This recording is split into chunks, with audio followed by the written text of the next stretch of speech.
Саламатсыздарбы, урматтуу телекөрүүчүлөр.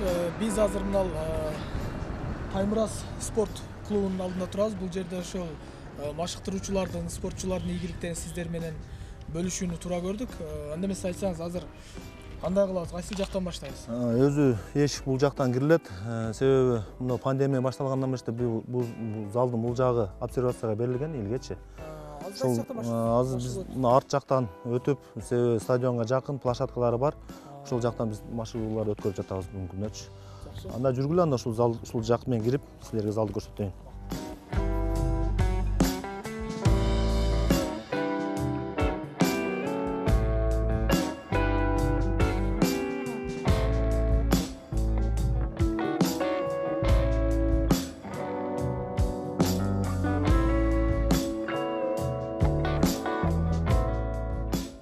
Биринчи Ташиев Канчыбек Кыдыршаевич Барпыга ушул жерди арендага алып, ушул жерде тренировка кылганбыз. Биринчи 98-жылы ачылган бул жердечи. Бу жерде өзүнүн агайыбыздын эмгеги чоң, себеби шаардан келип, Садык Давутович ушул жерде биринчи тренировканы ушул жерде башталган да. Подвалда тренировка кылганбыз. Кийинчерээк Ташиев Канчыбек Кыдыршаевич ушул залды бизге салып берди да, ушул Барпы элинечи. Бул жерде кайсы спорттун кайсы түрлөрү бар? Бу жерде бокс бар, борьба бар, вольный, ММА бар, карате, волейбол. Сиз кайсы түрүнөн баштадыңыз? Мен бокс түрүнөн. Бокс түрүнөн. Биринчи өзү бокс ачылган бу жердечи. Анан кийин мына зал, чоң зал түшкөндөн кийин башка видтер дагы тренировка кылып атышат азырчы. Кошулду да бизгечи. Азыр балдарыңыз машыгуу өткөрүп жатат да бу жерде? Азыр бу жерде ММА, бокс машыгуу өткөрүп жатышат. Азыр пандемияда кандай болуп атат эми? Пандемияда кандай болуп атат окуучулардын келиши? Ата-энелер дагы баягы кооптонуп жөнөтпөй койбой. Эми жерде мамлекет тарабынан неме болот, биз эми аз-аздан группаларга бөлүп тренировка кылдырып атабыз. Немелерди сактап, эрежелерди, маска менен. Кээде если мындай күчөп кеткен болгонбузда үйдө кылдырабыз. Анча-мынча. Себеби биз баардыгы айылдан келет да балдарчы. Өзүм да айылда жашайм. Айылга чакырам 5-тен 4-тен кылыпчы. Ошентип тренировка процессти биз мындай неме болбой атабыз да, улам тутабыз. Эртең Кудай буйрса турнирлер башталып кетсе, балдар даяр туруш керек ошол нерсегечи. Ошо. Келип көрөлүм, Бияк неме? Стадион. Мына өзүңөр көрүп турасыңар. Биякта площадкабыз бар. Балдарга футбол ойногонго, ыңгайланышка, чуркаганга, турник, бурус, ушул анча-мынча күн ысыган маалда ушул жерде тренировка өтүлөт эшикте. Азыр деле өтөсүзбү же суу? Ооба, азыр деле өтөбүз. Себеби мына футбольный площадкабыз бар. Ал жерде тренировка өтүлөт, футбол ойногот балдарга. Бу жерде өзүнчө бир программалар бар, эшикте иштегенчи тренировка. Анан залда иштей турган маалда залда иштейбиз. Мен бир ушул баягы кыргыз күрөшү боюнча машыккан балдардын машыгуусун тартканымда бир көрүп калдым эле да, атайын футбол ойношот экен өздөрүчү. Футбол Сиздерде да болобу? Футбол ойноп атайын ошо күнүмдүк машыгуусуна аралаштырып койчу футбол ойногондучу. Бизде өз футбол ойнойт. Биз мисалы мен бир жумада бир жолу ойнотом балдардычы. Себеби неге бул кандай? Бул футбол негизи координацияга жакшы. Тердегенге жакшы. Анан футбол дагы ойноп туруш керек балдарчы негизи. Себеби бокс деп эле күндө эле бокс өтө берсең балдар жадайт да. Анан тренировканы алмаштырыш керек. Футбол менен волейбол, кээде ойнотосуң, упражнениялар оюндарчы. Ошентип биз балдарды спортко тартабыз да. Анан мисалы жаш бала келет да, кички балдар келсе, бокс деле кылдыра берсең, мээсине кирбей калат. Анан кээде ойнотуп коесуң, кээде бир саат тренировка кое берип коесуң, эртең желание менен кийинки тренировка желание менен келиш керек да балачы. Себеби мына анча-мынча футбол ойнотуп койгом мен чыгып турупчу балдарым. Себеби көп жаштар основной футболго неме кылышат да, уклон. Айылдарда ойношот. Ошон үчүн бизде дагы футболный площадка ошол себебинен курулган да. Канча жаштан келет сизге? Менде ар кандай 6 жаштан келгендер бар. Анын эми ата-энеси менен договор кылып алабыз. 12 жаш основной келгендер, 10 жаш, 8 жаш. Сиз бокс боюнча болсоңуз, мында жаш балдарга мындай удар көбүрөөк башына сокку жеп калса мындай зыян тийбейби? Зыян тийбейт. Себеби биз баардык нерсени үйрөтөбүз. Бул бокс искусство да. Шлем менен чыгат, капа менен чыгат. Бул эпикровка бар биздечи. Себеби олимпийский вид спорта биздечи. Ошо акырын чоңоюп, заштан да үйрөнөт, и неме кылат. Себеби бул мужественный вид спорта да. Өзүңөр билесиңер. Ооба. Анан көпчүлүк мындай карапайым калктар билесизби өзүңүз? Паркинсон деген ооруну мына Мухаммед Али ошол менен ооруганда Паркинсон деген оору. Бирок ушул Мухаммед Алинин оорусун ушул бокстан көрөт да, башына көбүрөөк сокку жеген үчүн болгон деген ойдо да, пикирде. Сиз кандай пикирдесиз? Паркинсон бул оору негизи 1000ден бир адам болот экен да өзүчү. Именно ушу Мухаммед Алиге бир себеп болуп калды ушул ооручу. Себеби боксерлор мен сени көрө элекмин, Кудай сактасын. Боксту жаман көргөзүп койду десеңиз. Боксту мындайткенде жаман көрсөтүп койду да. Себеби мисалы бизде азыр Кыргызстанда эмне популярный болуп атат? ММА популярный болуп атат. Единоборство жакшы кетип атат бизде. Бокс анда бардыгы неме болуп калыш керек эле да. Андан беш бетер удар жеп атпайбы? Ошол. Себеби бул спорт да. Эми баланын ден соолугун биз билбейбиз да. Бул гана Кудай билет кандай экенинчи. Ошон үчүн биз справка менен текшерип алабыз.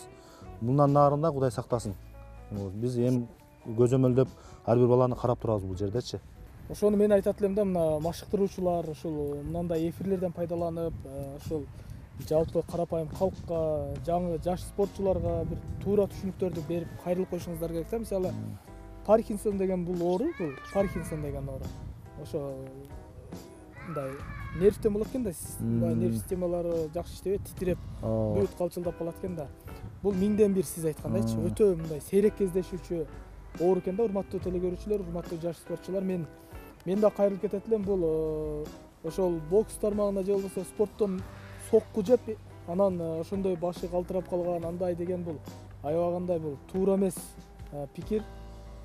Жакшылап тарыхын окуп көрсөңүздөр, бул Мухаммед Алинин жаш кезинде эле бул чалдыккан оорусу экен. Туурабы? Туура. Мен ушинтип кайрылып кетет элем. Машыктыруучулар да көбүрөөк айтып деш керек дейм да. Эми бул спортто мисалы любой вид спортто өзүнүн травмасы бар да. Мисалы бизден оор травмалар да эле бар да. Мисалы футболдун өзүнчө бир травмасы бар, барбанын өзүнчө бир травмасы бар. Эми аны Кудай сактасын, биз дагы карап турабыз, бир этияттык болуш үчүнчү. Ошо. Бирок жөн эле адамдын деле травмасы бар да, көчөдө кетет. Бардыгы Кудайдан. Бардыгы Кудайдан. Жүрүңүз анда машыктыруу. Жүрүңүз ала кирели.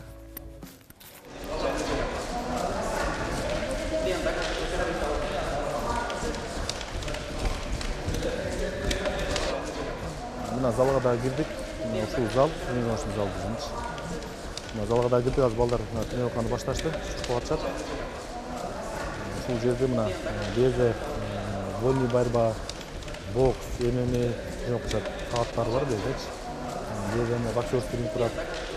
Мына балдардын раздевалкасы бар. Физика бере турган тренажерлорубуз бар. Жерде мешоктор. Асылда тренировканы ушул жерде кылышат, матта.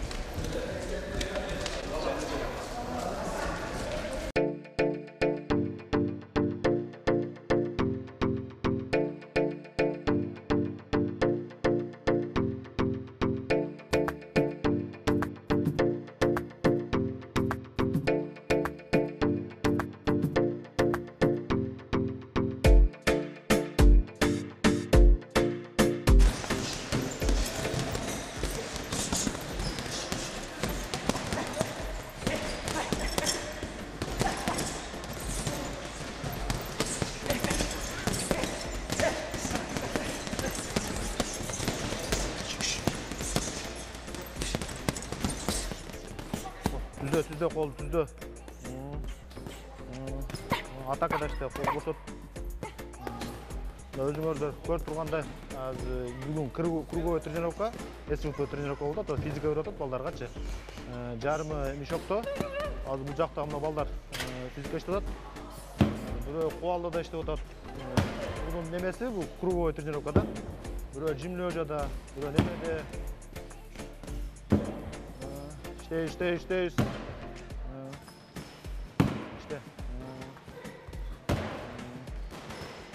Kalanlar уже отжиманияда иштеп атышат. Бардыгын көзөмөлдөп турабыз. Себеби бокста физика болмойнча удар да болбойт. Ошо физикасын биринчи чыңайбыз, техникасын. Давай отжимания жасайбыз. Биринчиден ассаламу алейкум. Ошол менен бирге менин спортко келерге максатым бул кыргыз элинин кызыл желеген бийиктиктерге таанытам деген ой максаттарым бар. Ошол менен бирге ошол нерсеге аракеттенип жатабыз. Талыкпай эмгек кылыш керек, тердебиш керек. Агайлардын айткан сөздөрүн угуш керек. Ошол менен бир дисциплинаны сакташ керек. Ошол менен буюрса баары жакшы болот. Конечно, агайлар айткан нерсесин бир сөзүн эки кылбай, ошол менен бирге агайлар менен бири-бирибизди түшүнүп, бири-бирибизге болгон нерсебизди айтып, сырыбызды айтып, биргеликте даярданабыз. Мен 8 жыл ичинде спорттон аябай чоң нерселерди үйрөндүм. Ошол менен бирге бирөө менен мамиле түзүштү, көчөгөйдө жүрүштү, маданиятты, спорт менен бирге жаман жолго баскан жокмун, жакшы жолдо жүрүүнү, ушул нерселерди үйрөндүм. Ошол келгенден бери мен өзүм көптөгөн чемпионаттарга барып, ал жерлерден жакшы орундарды алып кетип атабыз. Ошол менен бирге жаштар арасында 2019 жылы Азия чемпиону болдум.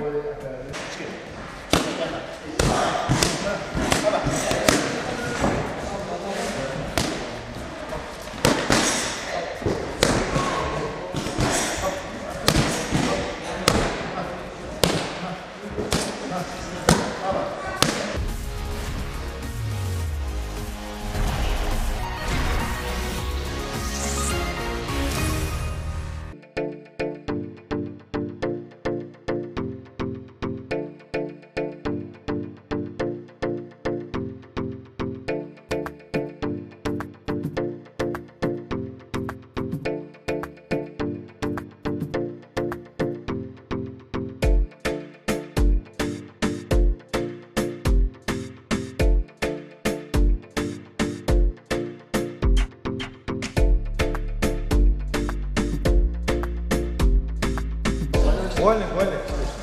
Болевой жауап. Время, кет.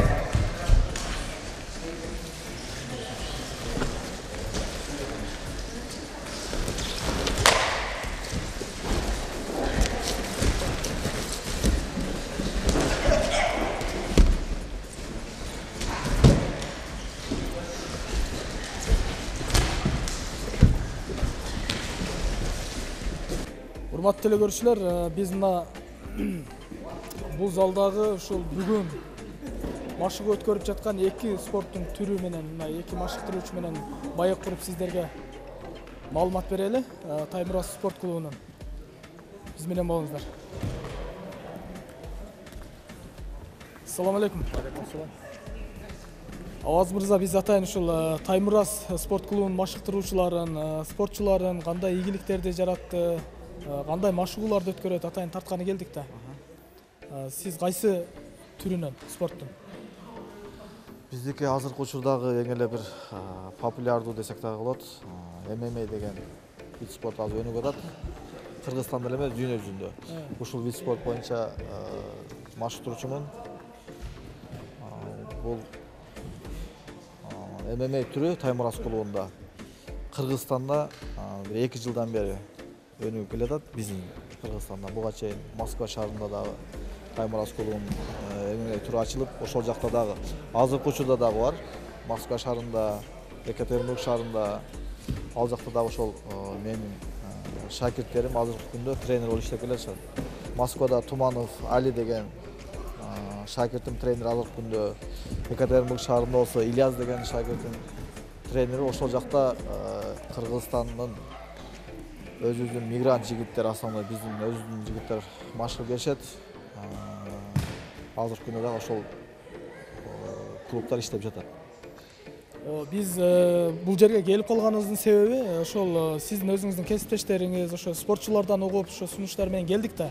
Көптөгөн мыкты мушкерлер бар, мыкты ошо ММАден күрөшкөн, бокс тармагынан бар дегенден келдик. Сизде кандай ийгиликтер болду? Мына быйылкы жылдын эсебиненби же өткөн жылдын эсебиненби айтып бериңиз. Бизде эң алдыңкы жетишкендик деп айтып кетем мен өзүм.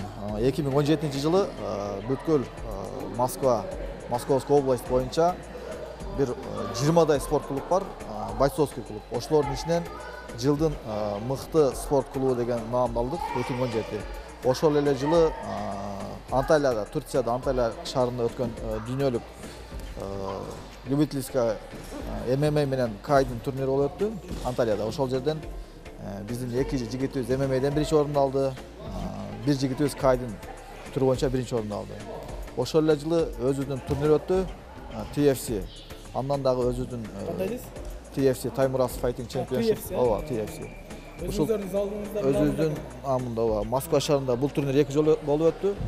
Ошол турнирде биздин өзүбүздүн клубтан 2 чемпиондук урдутуп алышты ошол эле жылы. Кийин ошол эле жылы 2017 күзүндө Жалал Абад шаарында болуп өттү ал турнир. Ал жерде да биздин 2 окуучубуз биринчи орунду алып чемпиондук кубок утуп алышты. Ошол эми азыркы учурда жетишкендиктер Кудайга шүгүр. Жакшы. Жаштар дагы мурдакыга караганда көчөдө жүргөн, ичип чеккенден арылып, спорт менен машыгып келе жатышат. Биз ушул айылда туулуп өсүп чоңойгонбуз. Ага залды салып берген 5 жылдан бери машыгабыз ушу Таймураз спорт клубунда. Эми спортчу болуш үчүн биздин агаларыбыз, аганы көрүп университетте агаларыбызды көрүп, ушу спортко кызыгып келип машыгып жүрөбүз. Ошол кыргыз элин дүйнөгө таанытуу, кыргыз туусун көтөрүү дүйнөгө. Ошол биздин максат. Ден соолукту чыңдоо. Келгиле. Азыр Кимура деген приемду отработка кылабыз. Жакыныраак келгиле, баарына карап туруңуз. Кимура деген прием астына жатканда үстүндө иштесе болот. Азыр үстүндө жатканда. Кимура деген прием. Карагыла. Келебиз. Колду кармайбыз. Экинчи эле. Муну мен башты басам. Көтөрүп кете алабыз. Көрдүңөрбү? Азыр ушуну отработка кылабыз. Көрдүңөр, Федор Емельяненко жасаган ушуну. Баягы проект түшкөндөн кийин. Ушу приеммен аткан. Мына, жасайбыз. Көрдүңөр. Дагы бир сага, хоп. Ырмандык. Хоп. Көрдүңөр, отработка. Мына быйыл эле жаздан тартып мына карантин аябай күчөп, пандемия күчөп атпайбы? Карантин болуп калды. Быйылкы ийгиликтер кандай болуп атат? 2020-га биздин пландар аябай чоң болчу. Быйыл жакшы бир чоң турнир, масштабтуу түрдө турнир өткөрүп атканбыз. Тилекке каршы мына пандемияга байланыштуу бул турнир болбой калды. Бирок эми биз дагы жанагыга баш ийебиз да. Мыйзамга баш ийип, пандемия убагында залдар жабылсын деген убакта жабылып турду. Кийин уруксат бергенде ачылып иштей баштады. Буюрса 2021-ге баары жакшы тынч болуп кетсе, жакшы пландар бар. Чоң турнирге катышып, дүйнөлүк чемпиондор чыгаруу деген ойлор бар. Азыр бул жерге келгенде ушул спорт зал мына Камчыбек Кыдыршаевичтики экенин угуп калдык да. Анан кийин мына эрежеси эрушка катышкан балдар дагы эмнегедир көчөгө чыгып, көчөдө жүргөндө коомдук жайларда өзүнүн спортчу экенин мындай билгизип атайын, мындай жар салып жүрүшөт да. А сиздер ошо мындай кыргызча айтканда мындай көп кетти деп коет го. Андай нерсе жокпу спортчуларда? Бизде мына Кудайга шүгүр 10 жылдай болуп атат. Бокс негизи бокс ачылганда Таймураз биринчи болуп. Бокс ачылганда 20 жылдан ачты мына. 98-жыл болгон болсо канча жыл болуп калат? Уже 31 жыл. 32 жыл болуп калыптыр. 32 жыл болуп калыптыр бокс ачылганына. Эми көпсө ушуга чейин көп кетет эле. Бул жерден чыккан жигиттер дүйнөлүк чемпионаттарга катышты. Азиялык, Азиан чемпиондору, дүйнөнүн чемпиондору бар. Эч кандай андай нерселер болгон жок. Азыркы күндө ММА менен катышкан балдарыбыз деле Кудайга шүгүр. Эч кандай бизде көчөгө чыгып, чыныгы спортсмен бала өзү эч качан көчөгө чыгып, ал чала спорткер ошондой болот да. Көчөгө чыгып өзүн көрсөткөндөр алар. Чыныгы спортсмендер болот. Ол мына спортчулардын өзүнөн болобу же машыктыруучулардын тарбиясынан болобу? Мисалы машыктыруучулар дагы ар кандай бир чоң саясатчылардын мындай досу болот, же болбосо кандайдыр бир тууганы болот. Анан кийин келип урматтуу Абаз мырза, бизге ушундай спортчуларыңыздан берсеңиз деген эми сүйлөшүүлөр да.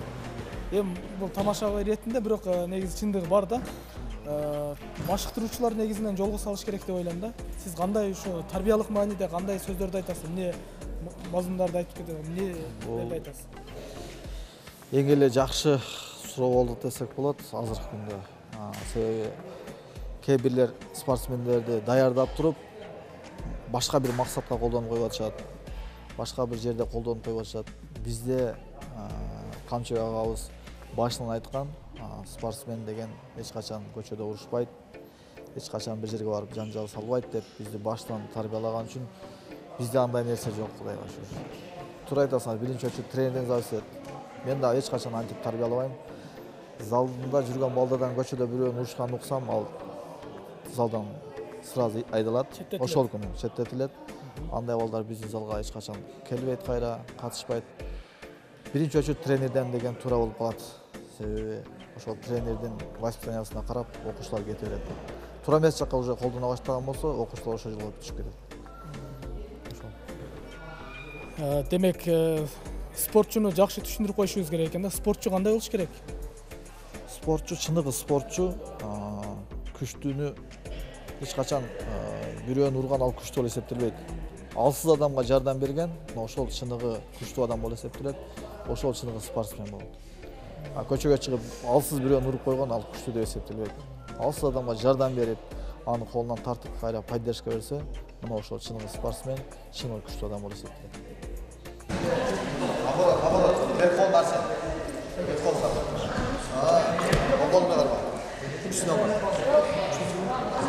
Başını bir yakasın.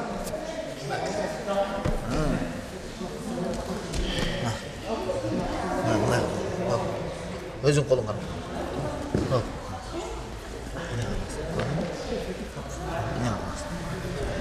Em takkan mı?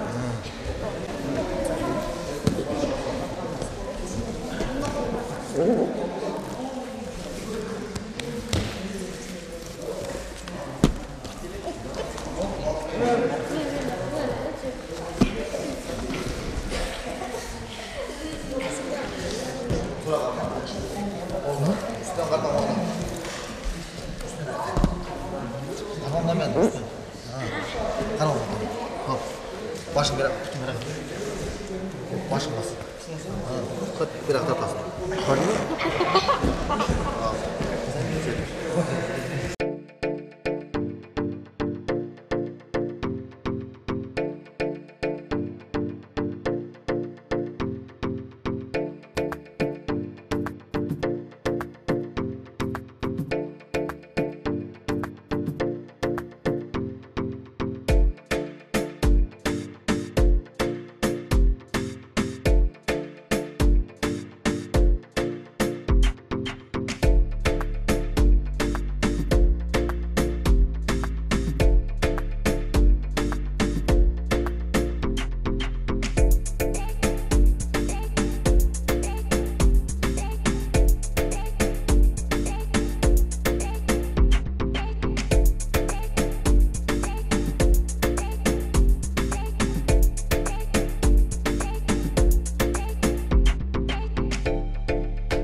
Урматтуу эле көрүүчүлөр, спортчуну көргөндө бир гана сезим эске түшөт, ал сезим патриоттук сезим. Спортчуларда ошол патриоттук сезим гана болуш керек. Патриоттук сезим кандай? Патриоттук сезимдин ичине үй бүлөсүн ойлогон, мекенин коргогон, жерин ойлогон, элин ойлогон ушундай гана сезимдер болот. Андыктан өлкөбүздө патриот спортчулар көп болсун. Жолугушканча.